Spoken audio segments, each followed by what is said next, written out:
Hello friend, আমি অমৃত সাগর। আমি আছি আপনাদের সঙ্গে টেকনোলজি জোনের সারা খুঁটিনাটি বিষয় নিয়ে।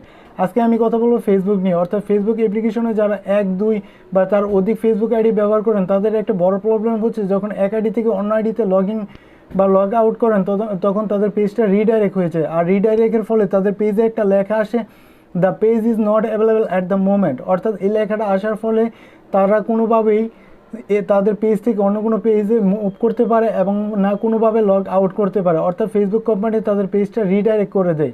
অর্থাৎ ফেসবুক কোম্পানির কাছে সেটা ইনলিগেল অ্যাক্টিভিটির কারণে তারা পেজটা রিডাইরেক্ট করে দেয়। সেই কারণে তারা ফেসবুক ইউজার কোনোভাবেই তার পেজ থেকে অন্য কোনো পেজে মুভ করতে পারে না, অর্থাৎ লগ আউটও করতে পারে না।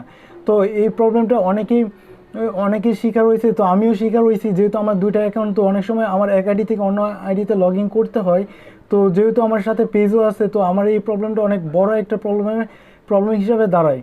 তো এই প্রবলেম সলিউশন অনেকগুলো ওয়ে আছে। তো প্রথম 2-3টা ওয়েতে ট্রাই করলে হয়ে যায়, কখনো কখনো 3টা ওয়ে ট্রাই করার পর হয় না।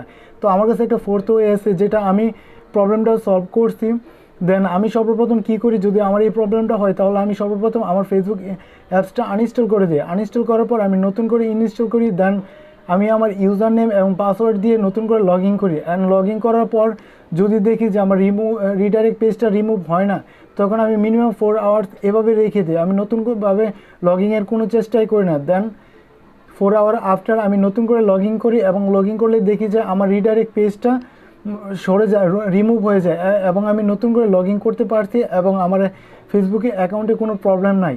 দেন আমি মনে করি আপনাদের যদি কখনো এই ধরনের প্রবলেম হয়, ফেসবুক পেজ বা ফেসবুক অ্যাকাউন্ট রিডাইরেক্ট হয়ে যায়, অর্থাৎ এই ধরনের কোনো লেখা আসে, the page is not available at the moment, অর্থাৎ আপনারা এই ওয়েটা ট্রাই করতে পারেন। দেন আমার এই প্রবলেমটা অনেকবার হয়েছে। দেন আমি যতবারই ট্রাই করছি, কখনো আনইনস্টল করার পর নতুন করে ইনস্টল করছি। দেন ইউজার পাসওয়ার্ড দেওয়ার পর, ইউজার নেম এবং পাসওয়ার্ড দেওয়ার পর আমি লগ ইন করছি, দেন হয়ে গেছে। কখনো হয় নাই। তো আমি 4 আওয়ার্স আমি এভাবেই রেখে দিছি। রেখে দেওয়ার পর আমি 4 আওয়ার্স আফটার আমি নতুন করে ইউজার নেম এবং পাসওয়ার্ড দিয়ে লগ ইন করছি। দেন আমার এই প্রবলেমটা আমি সলভ করতে পারছি, আমি নতুন করে লগ ইন করতে পারছি। দেন আমি মনে করি আপনারা এইভাবে ট্রাই করবেন। তো ট্রাই করলে 100% এটা কাজ করবে। যেহেতু আমিও 100% এটা কমপ্লিট করতে পারছি, এই প্রবলেমটা সলভ করতে পারছি, আপনিও পারবেন।